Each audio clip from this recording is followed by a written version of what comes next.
Hello dear students, आज class 8 में practice set 9.1 का ये हमारा सेकंड वीडियो है। अगर आपने ये पहले वाला वीडियो नहीं देखा हो तो वो एक बार ज़रूर देख लीजिए, क्योंकि उससे ये समझने में आपको आसानी होगी। क्वेश्चन नंबर 6 से स्टार्ट करते हैं। A shopkeeper gives 11% discount on a TV set. ठीक है, डिस्काउंट का परसेंटेज है 11, hence the cost price means purchase price for the customer, या सेलिंग प्राइस भी बोल सकते हो for the shopkeeper. Cost price ये शॉपकीपर की नहीं है, ये कस्टमर की है। तो शॉपकीपर के लिए सेलिंग प्राइस है और कस्टमर के लिए परचेज प्राइस है। इस ₹22,250। तो 11% डिस्काउंट देने के बाद में कस्टमर को वो टीवी सेट मिला है 22,250 में। Find the marked price of the TV set. तो आपको पहले भी बताया कि जब हमें मार्क्ड प्राइस नहीं मालूम हो तो हम जनरली 100 रुपीज वाला मेथड यूज करते हैं। आइए देखते हैं कैसे। सॉल्यूशन, तो हम पहले लिखते हैं कि let the marked price of the TV set, let the marked price of the TV set is ₹100। ये है 100 वाला मेथड, जिसमें हम मार्क्ड प्राइस को 100 रुपीज अज्यूम करते हैं। तो market price is 100 and what is the discount percent? Discount percent is 11, वो भी लिखेंगे हम। Discount equals to 11%। ठीक है, डिस्काउंट 11%। अगर मार्केट प्राइस 100 रुपीज है और डिस्काउंट का परसेंट 11 है तो what will be the selling price? तो 100 रुपीज में से 11 रुपीज डिस्काउंट माइनस हो जाएगा and the selling price will be ₹89। Therefore, selling price equals to 100 minus 11 equals to ₹89।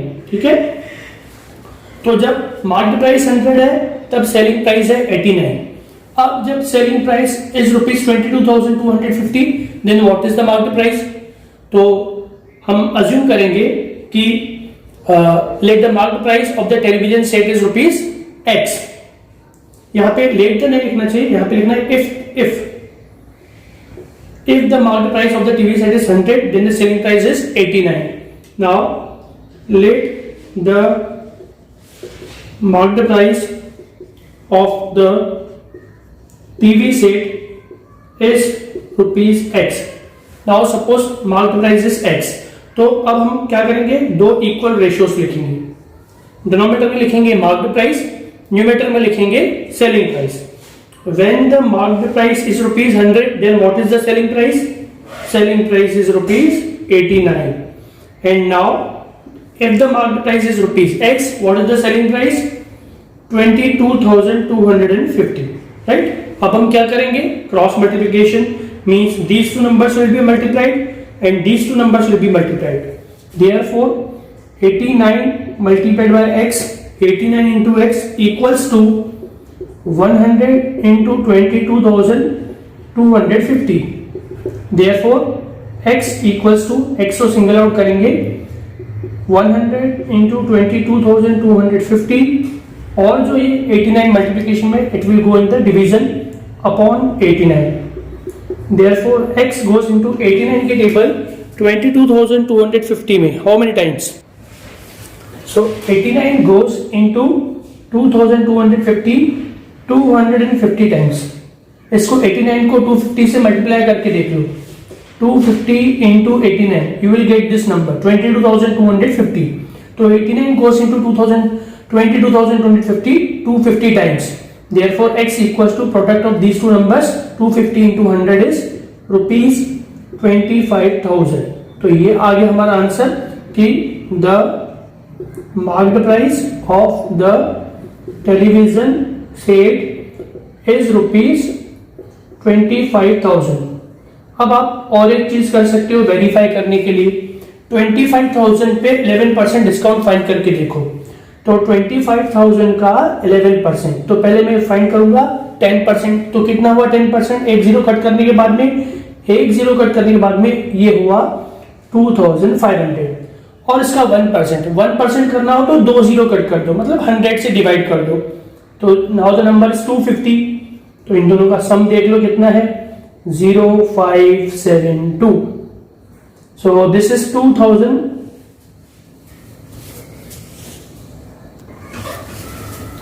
2750. This is what? This is the discount. ये क्या है? ये है डिस्काउंट। और मार्केट प्राइस कितनी है? 25,000। तो 25,000 में से डिस्काउंट जो मिला 2750 वो माइनस कर दो, तो ये डिफरेंस जो है वो है 22,250। तो ये हमारा सेलिंग प्राइस राइट है, हमारा सेलिंग प्राइस। तो हमारा जो मार्केट प्राइस है 25,000 वो राइट आंसर है, क्योंकि हमने 11% डिस्काउंट करके चेक वेरीफाई कर लिया, चेक कर लिया। ओके, तो आइए अब दूसरे क्वेश्चन जो है क्वेश्चन नंबर 7 सॉल्व करते हैं, जो एक्टिविटी का है। तो विल स्टार्ट क्वेश्चन नंबर 7। तो देखिए क्वेश्चन नंबर 7 क्या है, फिर मैं बताऊंगा आपको कि क्वेश्चन 6 और 7 में क्या डिफरेंस है। मेथड लगभग सेम है, एक बात में चेंज है, कौन सी? आइए देखते हैं। After offering discount of 10% on the marked price, a customer gets total discount of ₹17। ठीक है, जब 10% डिस्काउंट मिला तो कस्टमर को डिस्काउंट कितना मिला? Discount in rupees is ₹17। Find the cost price for the customer. Customer के लिए कॉस्ट प्राइस फाइंड करनी है, मतलब शॉपकीपर की सेलिंग प्राइस फाइंड करनी है। ठीक है, और ये एक्टिविटी है बुक में गिवन, हमें बॉक्सेस फिल करने हैं। तो इस क्वेश्चन में और क्वेश्चन नंबर 6 में क्या डिफरेंस है, आप सोचिए, देख के बताइए। तो क्वेश्चन नंबर 6 में भी डिस्काउंट परसेंटेज था। क्या डिस्काउंट परसेंट था? वहां पे 11%, यहां पे है 10%। नंबर पे मत जाइए, लेकिन डिस्काउंट परसेंट वहां पे भी गिवन था, यहां पे भी गिवन था। और क्या गिवन था क्वेश्चन नंबर 6 में? तो वहां पे गिवन थी 22,250 cost price for the customer, यानी सेलिंग प्राइस। तो वहां पे सेलिंग प्राइस गिवन थी और यहाँ पे डिस्काउंट गिवन है। Discount in ₹17, discount is 17। Find the cost price for the customer, यानी कि सेलिंग प्राइस क्या है ये फाइंड करनी है। तो क्वेश्चन नंबर 6 में there were two things, discount percent was given, discount percent, फिर सेलिंग प्राइस गिवन थी, और हमें फाइंड करना था मार्क्ड प्राइस। हमें फाइंड करना था मार्क्ड प्राइस, तो हमने उसको x अज्यूम किया। अब हमें फाइंड करना है selling price, cost price for the customer, तो हम उसको x अज्यूम करेंगे। ठीक है, उसको x अज्यूम करेंगे। तो पहले हम जो फाइंड कर रहे थे इस प्रकार दो इक्वल रेशियोज बना के, तो डिनोमिनेटर में हम लिख रहे थे मार्क्ड प्राइस और न्यूमरेटर में लिख रहे थे सेलिंग प्राइस, क्योंकि सेलिंग प्राइस गिवन थी 22,250। अब क्या है, अब हमें कौन सी दो चीजों में कंपेयर करना है? मार्क्ड प्राइस और सेलिंग प्राइस में नहीं करना है, हमें फाइंड करनी है सेलिंग प्राइस। तो एक तो सेलिंग प्राइस आएगा, और मार्क्ड प्राइस नहीं गिवन है, गिवन है डिस्काउंट। तो हमें इन दोनों से कंपेयर करना है। तो आप सेलिंग प्राइस अपॉन डिस्काउंट ऐसे लिखो, या फिर न्यूमरेटर में लिखो डिस्काउंट और डिनोमिनेटर में लिखो सेलिंग प्राइस, नो प्रॉब्लम। इनको भी आप इन्वर्स करते हो तो कोई प्रॉब्लम नहीं है। तो हमें अब इन दोनों चीजों में कंपेयर करना है, सेलिंग प्राइस और डिस्काउंट। ठीक है, आइए देखते हैं, एक्टिविटी करेंगे तो आपको ज्यादा समझ में आएगा। Late the market price of rupees of the item is ₹100। ये 100 वाला मेथड है, जहां पे अगर मार्केट प्राइस 100 रुपीज है तो सेलिंग प्राइस क्या होगी? For the customer the item cost. Question क्या है? Discount is 10%। तो 100 रुपीज वाली जो कोई एक प्रोडक्ट है 100 रुपीज वाला, वो कस्टमर को कितने में मिलेगा? 10% डिस्काउंट कट करके उसको मिलेगा ₹90 में। तो यहाँ पे हम लिखेंगे ₹100। ये एक बॉक्स है, मैंने उसको सिर्फ अंडरलाइन किया है। तो 100 रुपीज, तो ये क्या है? For the customer the item cost, यानी कि selling price for the shopkeeper.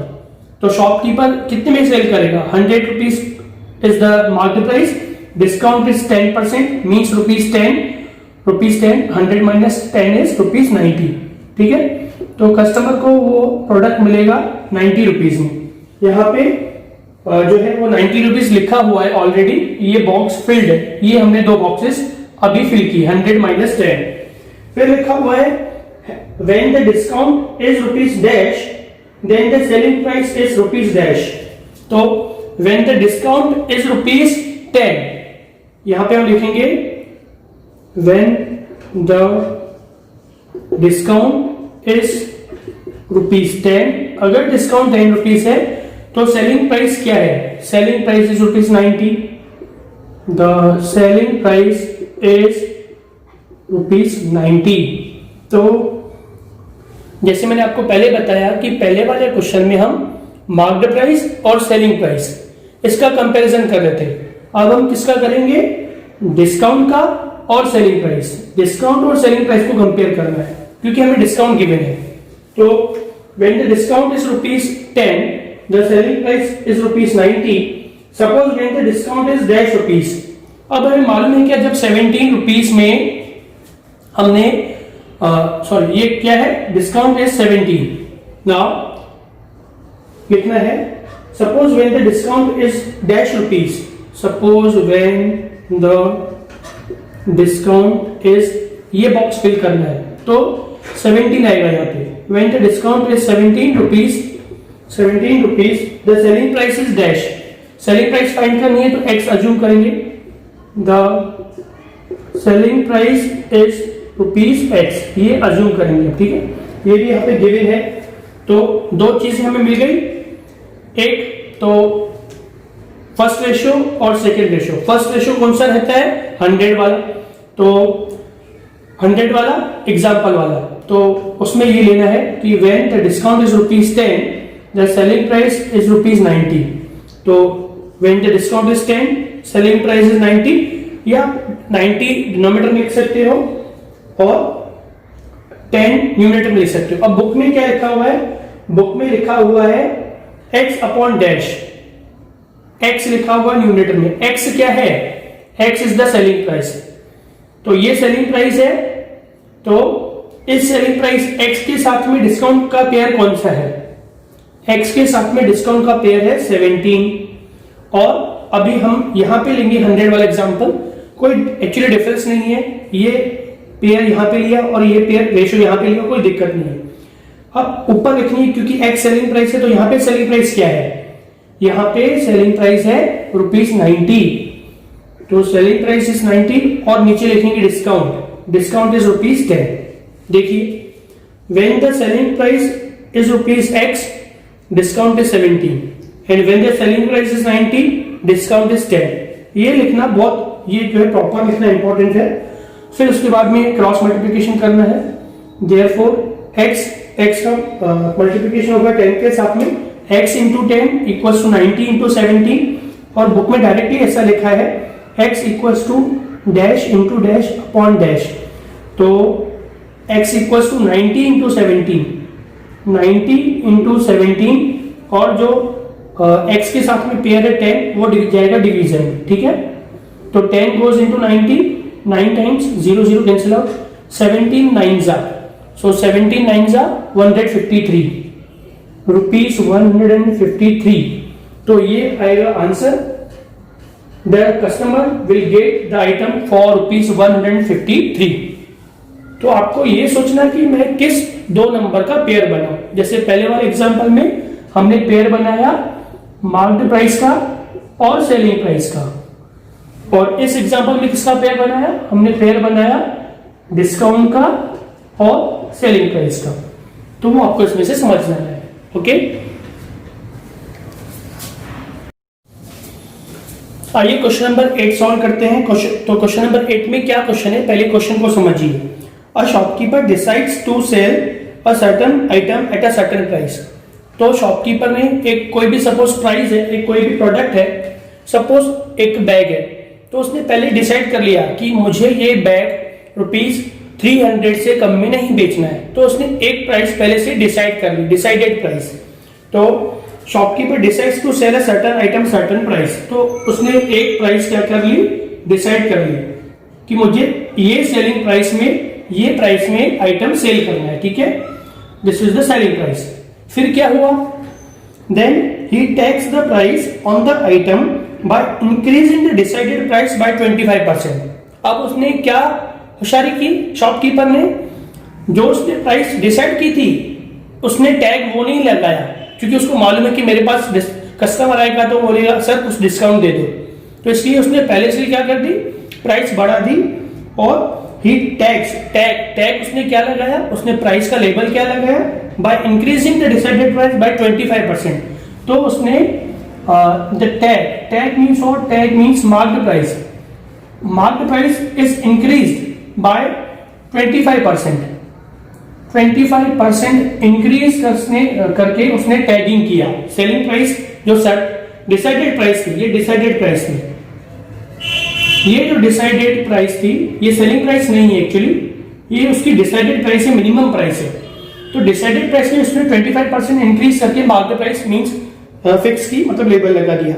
While selling the item he offers 25% discount. अब जैसे सेल में होता है, आप किसी में सेल में जाओ तो वो पहले ही प्राइस बढ़ा देते हैं और फिर बाद में आपको बोलते हैं डिस्काउंट 20%, 30%, जितना हो सके। तो while selling the item he offers 20% discount. तो discount is 20% on the market price. Find how many more or less percent he gets on the decided price. तो वो जो decided price थी उससे ये करने के बाद में प्राइस पहले 25% बढ़ा दो और फिर 20% का डिस्काउंट दो। ये करने से उसको इस डिसाइडेड प्राइस से ज्यादा पैसे मिलेंगे या कम मिलेंगे, ये हमें फाइंड करना है। हाउ मच मोर और less as compare to decided price, जेडी सपोज मैं लिख देता हूं, डिसाइडेड प्राइस डीपी। ओके, तो आइए क्वेश्चन स्टार्ट करते हैं।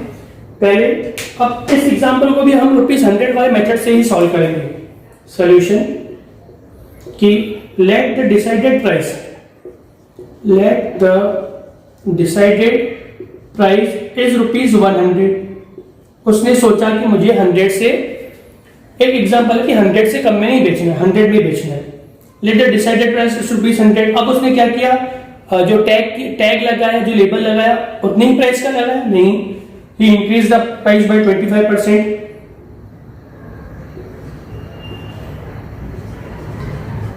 Increase in the decided price, तो 25%, तो 100 रुपीज का 25% क्या होगा, 25 रुपीज ही होगा। Increase in the decided price by 25%, so the decided price is rupees, he increase the price by 25।